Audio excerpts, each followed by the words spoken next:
the years, marketers have been analyzing the different generations, baby boomers, Gen X, millennials, and recently we have seen there's a red thread among all of them: speed.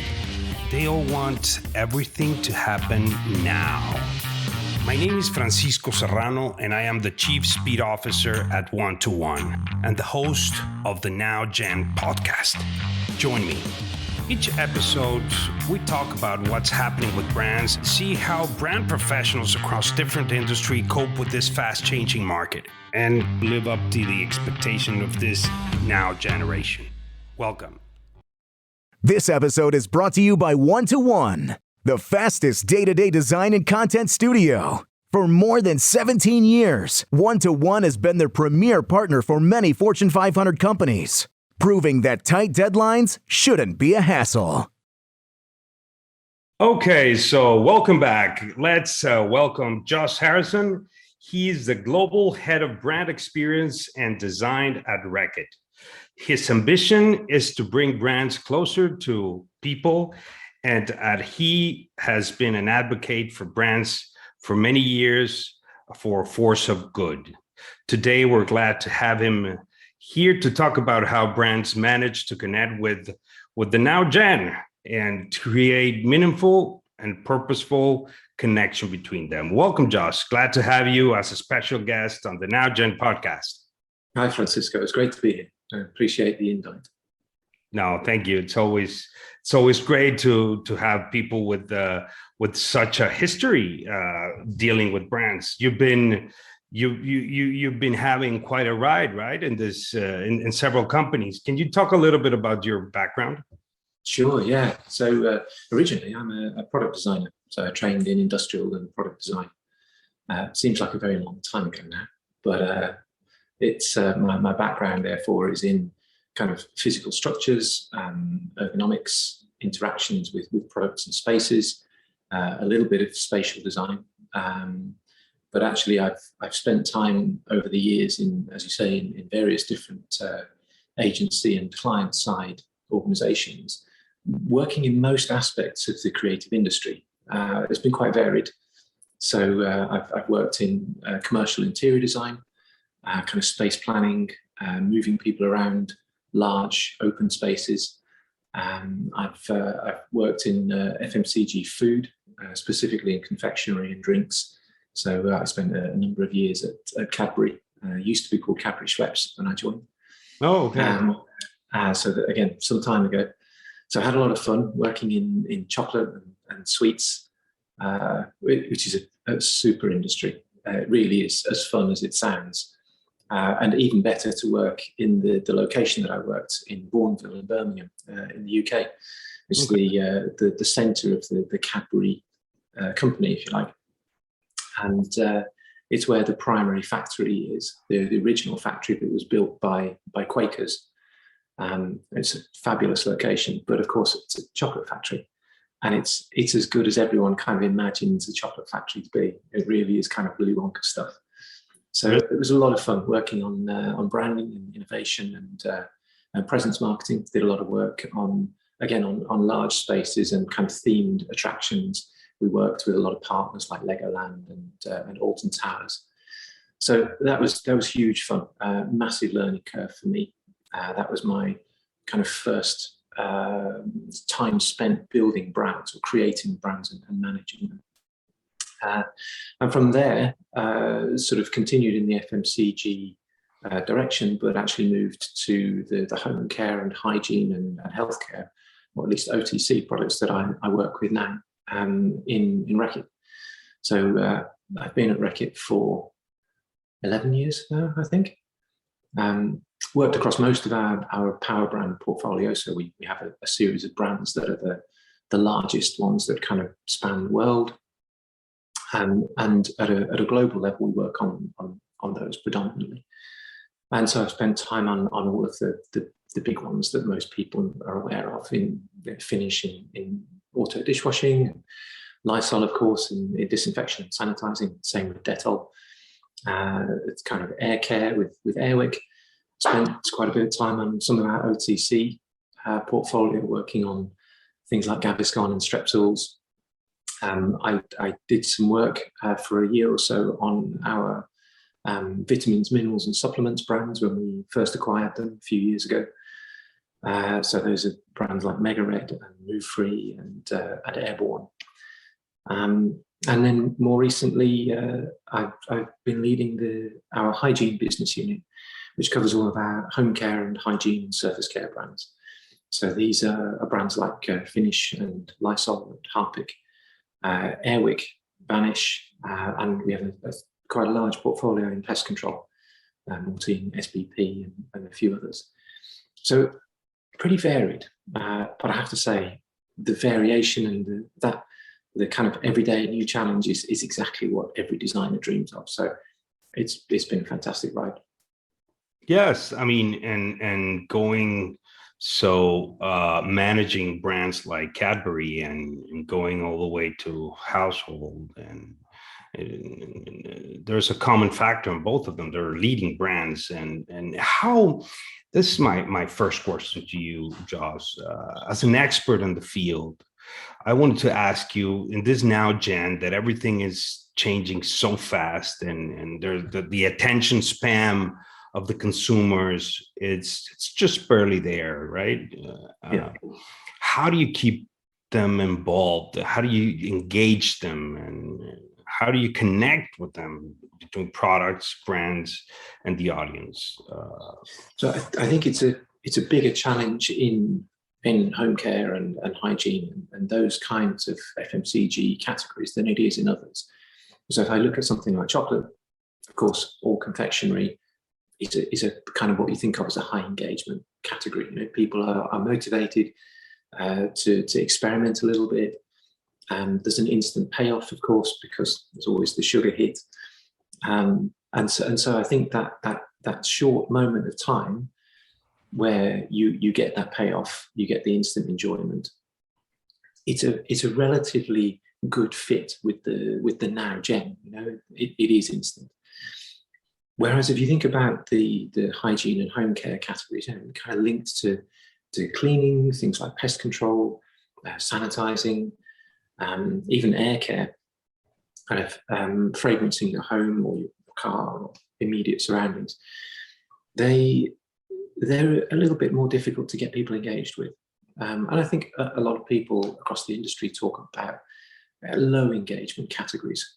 But honestly, I don't think there's such a thing as a low engagement category. If we are asking people to hand over their hard-earned cash in exchange for a product or service, then it's simply not low engagement. You know, it's something that we as brand owners have to respect. And I think we've got to deliver solutions that can engage with people all the way through their journey. And this comes to the point that you've asked about, which is we can't, as brand owners, we can't think about just the moment of providing the solution, of solving the problem. You know, whether it's sanitizing a surface, whether it's fragrancing a room, whether it's the moment of opening the dishwasher and seeing that everything's sparkling clean. That's just one relatively small moment in the journey that the person has interacting with that category or with that need state, because it doesn't really even help to think about the usage experience in terms of categories. You know, rather than thinking about dishwashing or home fragrancing, we should think about the person's need. And this is where we start typically is understanding what problem is that person trying to solve? What's the task they're trying to complete? And why does it impact their lives? Why is it emotionally important to them to solve that problem? And I think working from that need state, you end up building a journey. So first thing is to understand the journey that the person currently takes. And that might be using an alternative product as a solution, or it might be a totally different behavior. So I think there are some super examples. If you think about cleaning, particularly across LATAM, you see a lot of cleaning behaviors where people combine a number of different products or readily available kind of chemical solutions. And each person has a personal, their own solution, you know, their own mixture that they believe works best, that has a blend of cleaning, sanitizing, fragrancing, super important. And And those behaviors are the ones that you need to understand as a brand owner. Because once you understand the person's current behavior on their journey, you can figure out where your brand can add value, and how to build an engagement that actually means something to that person. It's not just a simple product solution, let's say. My R&D colleagues won't thank me for saying that product solutions are necessarily simple. It's not the intent. But I think the solution has to be thought of as the entire journey that the person has, all the ways that they interact with your brand. From the moment they try to learn about a solution, they try to find out what solutions are available, all the way through to completing their use of the product or service, hopefully solving the problem, and then their decision as to whether they're going to use the same service or product again, whether they're going to perhaps trade up within the brand because you provided a fantastic solution, or whether it wasn't a good enough solution, they decide to search elsewhere and look for a different solution from a different brand. And how will you continue to then engage with that person after the service has been performed, after you've solved the problem? How can you ensure the person stays in contact with you in a way that's appropriate, that you're not stepping into their life every 5 minutes and frankly winding them up. Keep it relevant, make sure that it's meaningful, it's timely, it's not intrusive, and that ideally there's a core, I would say a meaningful core to the way the brand interacts with people. And this is kind of links to your point about purpose that you mentioned earlier. The purpose has to sit at the heart of the engagement between the brand and that end user.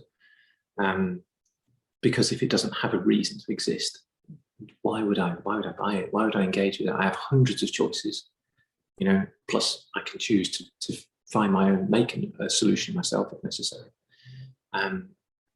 So I need to have a reason to engage with that brand, whether it's a purchase, whether it's a value exchange, or whether it's simply listening to the brand, looking at some information they might have, ideally all the way up to recommending.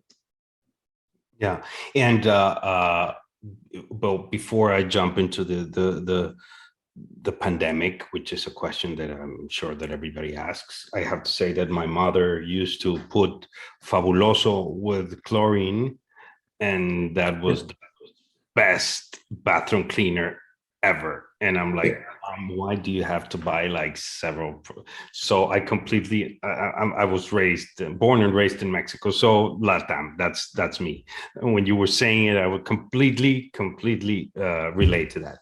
Yes. So it is true. Okay, so coming back to pandemic, does the pandemic, this year and a half that we lived, and since nowadays, if you ask the typical worker or corporate worker, do you want to work at home or do you want to work at the office? Everybody wants to work either hybrid or at home. That one being an influencer, and the other influencer would be the people being more aware of the germs and all that. Those both items boost or increase the awareness and the reason to engage more with products like, one of your brands, Airwick. And now I'm staying more at home and I want to be more, the scent influences me more than before. Does that matter? Or I'm going to buy Lysol and really disinfect this surface because I don't want to die, and I don't want to be like. So do you think that helped in all this journey of the brand, of making it more engaging with the products? Yeah, for sure. I think there are huge events and trends and significant cultural shifts that are always affecting the way people engage with different categories. And during the pandemic, of course, it's hygiene providing brands. As you mentioned, Lysol and Dettol. These kinds of product categories or solution categories, of course, become more important to people and therefore become more engaging. People are willing to spend a little bit more time thinking about the brands, talking to the brands, asking potentially for advice kind of usage information to help get the best out of the product or service. But that's just as likely to change in a year or two.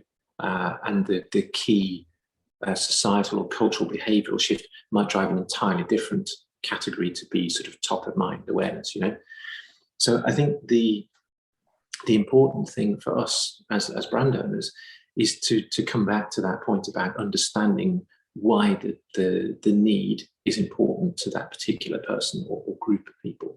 Why do people want to ensure that their homes are sanitary? It's largely driven now by the pandemic, but I think historically it's important to think about the reason people are engaging in the first place with that particular product or service. Things like flu or kind of coughs and colds, they may seem less serious, but they're a kind of equivalent level of interest or engagement or even anxiety for people in everyday life. So I think understanding why the product and the solution exists in the first place, why is it important to people, at all? Why are they trying to solve that problem? And that helps you to ensure that you're providing a relevant service, a relevant solution, let's say.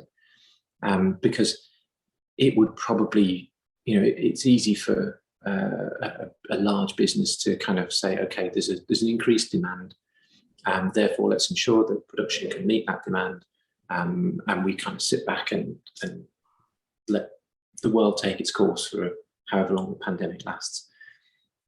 But I think the responsibility of brands is to provide a meaningful solution, a meaningful service.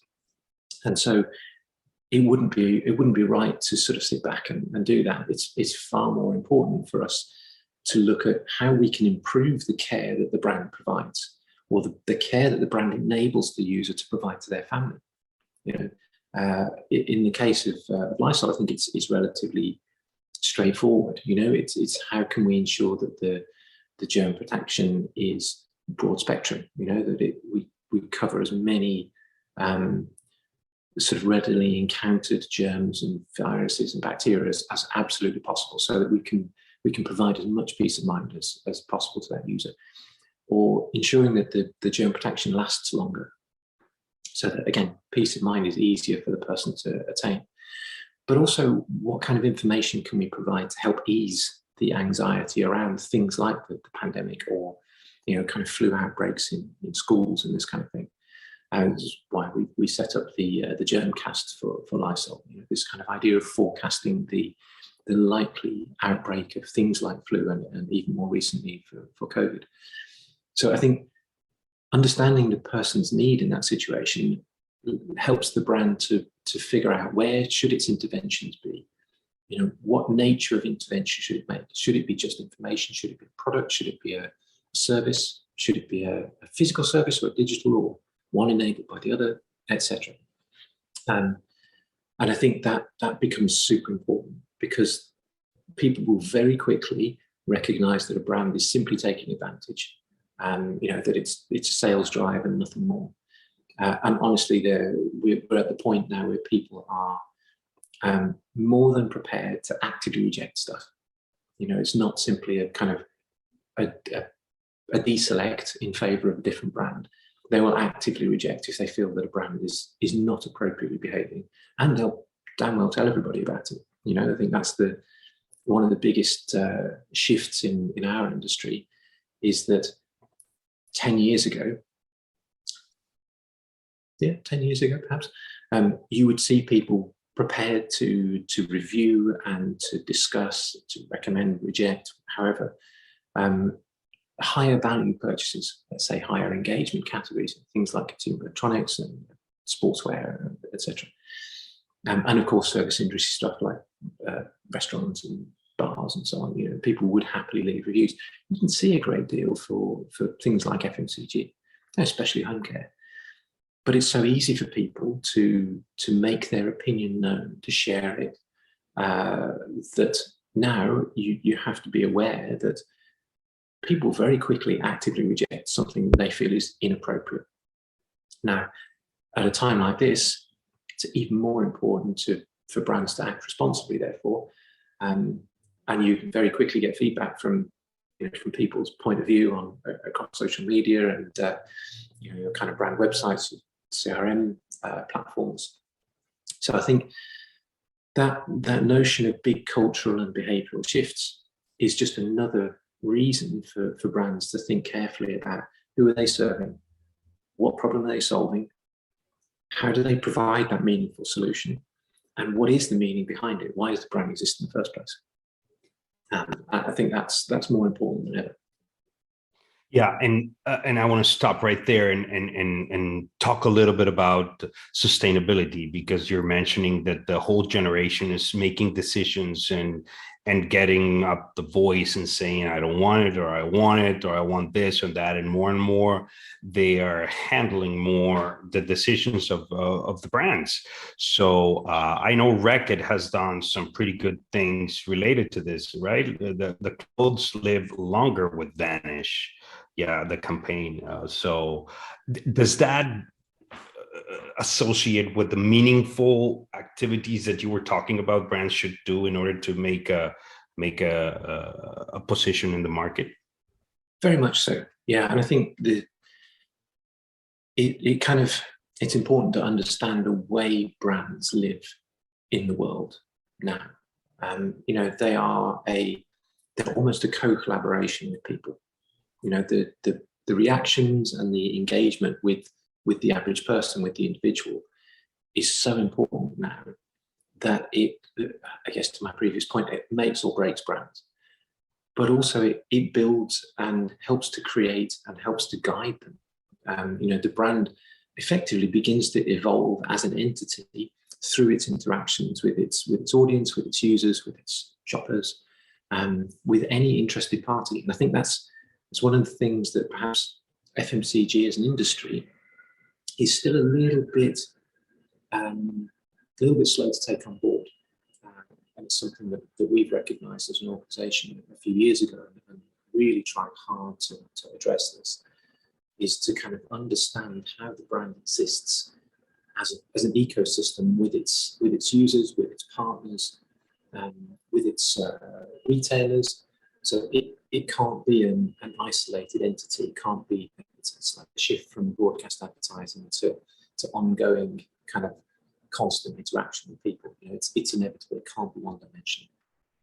And so the things that are important to people in their decision making have to be just as important, if not more so, to the brand. So things like sustainability. You have to consider sustainability as the setting the conditions that enable the brand to continue to exist. If Vanish, for example, exists in the ecosystem of clothes, of fashion, of laundry, of energy usage for laundry, and for the production of clothes in the first place, of disposal, all of that has to be taken into account in the way the brand provides its products and services. So every interaction has to reflect a responsible position in that ecosystem. So when we look at Vanish, we look back at the reason the brand existed in the first place, how it came about, the original product set, what problem were we solving, and actually you understand very quickly then that the problem that we were solving isn't necessarily removing stains, which is kind of the product function that the brand originally grew from. It's enabling people to wear their clothes for longer because they feel they look new for longer, and they want to look pristine. They want to look great in these clothes. They want to look like they've just bought it and it still looks perfect. Even more so now, it could never have been more important than on the kind of the TikTok and Instagram platforms. The face you present to the world is like managing your own brand. Everyone is managing their own individual brand through these platforms, and so the way you look is critical. And I think understanding the role the brand plays in that, you suddenly realise that the brand isn't a stain remover. It's actually helping these clothes that are so important to you in your self-image to last for longer, to look great for longer, and to help you project your self-image for longer in a way that's appropriate and that you feel comfortable with. It empowers you and makes you feel confident. when you think about the brand way, it's transformation. What role do we need to play in that case? Well, simply providing the products is not enough. How do we help people to take care of their garments? Help them to last longer. How do we work with major industry bodies and partners to ensure that the way the garments are produced in the first place is as responsible as possible? That the sort of full life cycle of our products as they're used is also as responsible as possible, that we're able to recycle the products wherever, whenever. The packaging is appropriately made, we're not using lots of virgin materials, especially plastics, that is then recyclable, that is easy to recycle. You think about all of these myriad products that we use every day, where in theory, most of them are recyclable, but it depends if you have the facilities nearby, if you understand the materials used, because in a lot of cases you have to do some kind of preparatory action, removing a sleeve or a label, separating the lid from the container, or vice versa, keeping the lid on the container. There are so many variables. Helping people to navigate that is in itself a big responsibility that we have to take. So I think this notion of sustainability is building the conditions that enable the brand to continue to exist and to continue to do good, because that's its role in the world, is to have a positive impact somehow. Brands can't be the old FMCG paradigm of 30 years ago, where they just exist to sell consumables. We're not a society that just consumes anymore. It's just vastly irresponsible. I think everybody recognizes that. So brands can't be simply consumables. They have to kind of dig into where they originally came from, what they existed for, what problem they were solving, and ensure that they're able to have an ongoing positive effect in that sphere, in that ecosystem. I think it's critical. Great. Yeah, it's amazing how you do this as a brand, not because you want more sales, but because it's tied to your purpose, or it's tied to what you're all about and your DNA. And sometimes the results are not immediate there, but you have to like invest and press and do. And like you were saying, and this comes to my next question in regards to instant gratification. It's easier if you are at a supermarket and you see a Cadbury there and you want the chocolate, and then you are instant gratified, like you were saying, the sugar rush, etc. And you're not going to say, that's great, I have Airwick now in my pocket, now I can be happy for the rest of my day. I know the difference, but I have been talking to some key players, and they have opened my eyes into saying that instant gratification also comes through, I want to buy it now because I don't have the time. So I go into e-com, boom, simple, buy it, boom, gratification, done. I have Lysol or Decon or whatever brand is that. Do you think also the technology and e-commerce plays a role into that instant gratification type of a feel of the customer? For sure. Yeah, I think the ability to make that purchase with as much ease as possible. I think it's also super important to think about that journey within the e-commerce purchase moment. It's got to be smooth, it's got to be simple. It should be as intuitive as possible. Ideally, it leads from a kind of information or awareness stage, probably in another digital medium. So to that point about instant gratification, we're not asking people to do lots of work to be able to get that gratification, to be able to know that, okay, I bought that product, it's on its way, it's going to be here within anything from an hour to, I don't know, 3 days maybe. So that closure of that moment, that task you needed to complete is clear and it was easily achieved. But I think the purchase moment is not the only place that you can build that instant gratification. I think that's what's important about understanding the journey that people take with categories, or that kind of journey from the start of the need state. Because there are potentially lots of little moments in that journey where you can provide some degree of gratification instantly. I think that's becomes really important when we talk about the kind of engagement building with people, and understanding that a brand lives in so many touch points. It's not just that the moment buying it and the moment of using it and maybe seeing an advert on television. It's a world of difference now. There are so many opportunities to provide the little moment of surprise and delight. So you know those kind of you're looking at an advert perhaps in social media, and you click the link to have a look more, or to learn more, or to have a look at the brand, and maybe your engagement with the brand then starts with one or two very simple questions. The brand is demonstrating that it understands probably the reason you wanted to click on that thing in the first place, and it can kind of help you through the decision making by kind of reflecting some of that information back to you. It demonstrates empathy, first of all, super important. It shows that not only is the brand prepared to understand your situation and your mindset, but it's actually prepared to do something about it. And here's a product or service that is tailored to the reason you're invested in this need state and why it's important to you. Mm-hmm. And those are the kind of little moments that even if you're just reading a bit of information, you sort of go, oh shit, that's cool. I'm really glad someone's thought about that. They understand the reason I'm trying to solve this. They understand, they actually care. And it might be just little tiny moments where the experience is slightly better than you expected. And I think those deliver that notion of instant gratification that actually is so important to us now. So it could be little tiny things that maybe long before you even get to use the product. It could be in store, but it might not be linked to the purchase itself, the action of buying. It might be some kind of information in the store. Imagine you scan a QR code and generate some experience in the store that helps you understand why you might use the product. Maybe you were trying to decide between a few different products. And there's a short video you can watch in the store that shows you it's best used for this. And at that point, you also see that the brand has some links to other partners that you also find credible.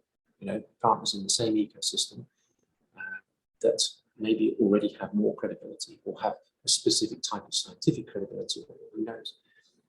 And instantly, that shows a degree of relevance that is far more important than a lower price or 3 times more in the bottom. Or do you know what I mean? I think that demonstrating your empathy with the person that's trying to solve their problem can come in so many different ways, and that's what tends to generate those little moments of gratification, because that person feels that you actually care as a brand and you're prepared to take action based on that empathy. Exactly. And for example, when you bring this to the conversation, I'm like, imagine that you're looking for a product that is not harsh to your kids, or because your wellness and your and in a conversation at a gathering with your friends, somebody talks about the Banish campaign, and they care about that and this, and they just made the comparison. Imagine they care about this. Imagine they're not going to put this harsh chemicals, even though you're not saying that, but they're caring. So the care comes along, and then I hear it, and then I say, so care, Banish, and next time, instead of looking at a video or a TV commercial or whatever, it's just a simple conversation informally with somebody that it's engaged with the brand. And then it gave me the care word that I'm going to use when I am in front of that product. And I'm going to say, whoops, Banish. I don't have to see the TV ad or the campaign. I'm just, this person bought it and believes and connected with the purpose of the brand, and then it just follows the rest. That's what you're referring to, right? Yeah, very much so. And I think it's a concept, a marketing concept as old as time itself, is the notion of referral. We've heard for 50 years probably that referral is the best kind of advertising. Of course, Yes, it is, because I respect my peers' opinion more than I respect any brand telling me on a TV screen that this product or this service is the best thing you can buy. I'd much rather hear it from someone who I know is in a similar situation to me, who has similar interests, who has similar problems, etc. And so everybody loves to be seen as some kind of expert. It's a maven. We love to help other people. That's human nature. We want to share information about stuff that we found useful, or stuff that we didn't find very useful, and we would guide people away from. Don't waste. You've heard the amount of times you've heard people with friends saying, "Don't waste your time with this brand," or "I tell you what, I used this the other day. Brilliant, so cool." And I think that becomes even more important now that we have the ability to instantly share our opinion. We touched on it earlier. Social media channels and the ability to feed back instantly, whether you're feeding back to the brand or you're feeding back to the entire world. The feedback loop is instant. And I think helping people to feel like they understand the brand or the category or the need state or that ecosystem I talked about, to understand more than just the brand itself, but all of the other partners and other, I suppose, contributors to that ecosystem, helps that person to feel like some degree of an expert, and they're far more likely to share their opinion. And of course, ensuring that opinion is built in a way that is relevant, is appropriate, it's responsible. And this is, as you said, where purpose comes in. Once your brand is understood and is known for the reason it exists, and people connect with that purpose, it's a purpose that's equally important to them, then that's how you end up building that kind of almost organic referral process. And there's nothing more like that, for sure. Yeah, I completely agree. What is the proudest moment looking back at your career, Jos? What is the proudest moment that you remember? Well, I think it's very difficult for a designer, especially with a career that's been very varied, because that constant change of the problem you're trying to solve is massively motivating. And as a designer, you'll know yourself that it's always about solving problems. If I was creating things for myself, I'd be an artist. I wouldn't be a designer. I'm working to a brief. I'm trying to solve someone else's problem. Exactly. And so the constant change in that is always massively refreshing. And I think anyone in any creative industry probably feels that same constant refresh of the challenge, which is brilliant. I would have to say, though, that the work I do now is by far the most the most rewarding, the highlight, if you like. And I never imagined this would be the case, which I think is interesting. I'm sure people, as they start to get to my age, they experience a similar kind of shift in their perception. I always imagined that actively creating stuff, the end result, was always going to be the most motivating and the most rewarding. But kind of gradually moving into leadership, the creative challenges just become different ones. And I think trying to change organizational culture, creating ways to shift the organization into a direction that helps to bring about purpose, helps to deliver purpose, enables us to make bigger differences in people's lives. Transformation of the way a brand works or a company works then becomes just an unbelievable challenge and reward in itself. So I think the current sort of work that I do, the team that I lead, the brands that I work with, the moment that I happen to be in the organization, Reckitt is doing some incredible stuff, and has been for some time.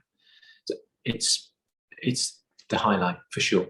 And who knows what's around the corner, but I think this is it's a great time to work with global brands and to work in the creative industries. I think we have greater influence and greater support than ever especially in the client side, which is a fantastic kind of place to be.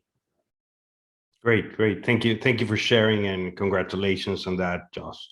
I know that the challenge it's there, and you're doing such a great job with all your team. So congrats on that.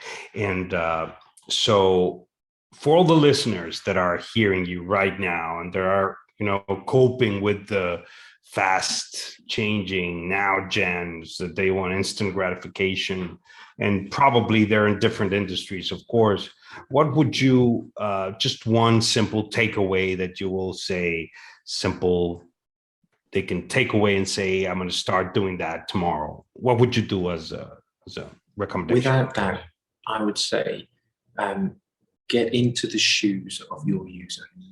Understand who you're trying to solve a problem for. Understand exactly how they encounter that problem.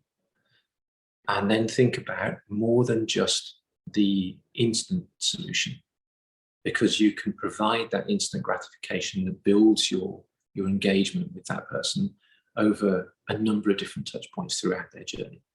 So be absolutely clear on how they go about solving their problem currently and how your brand can add value in that journey. Where can you step in and help them and improve that journey? Where can you step back and leave them to it and not intrude? Where is the most appropriate and most impactful and most positive points in that journey that you can provide something with your brand? Great. And be always self-aware, right?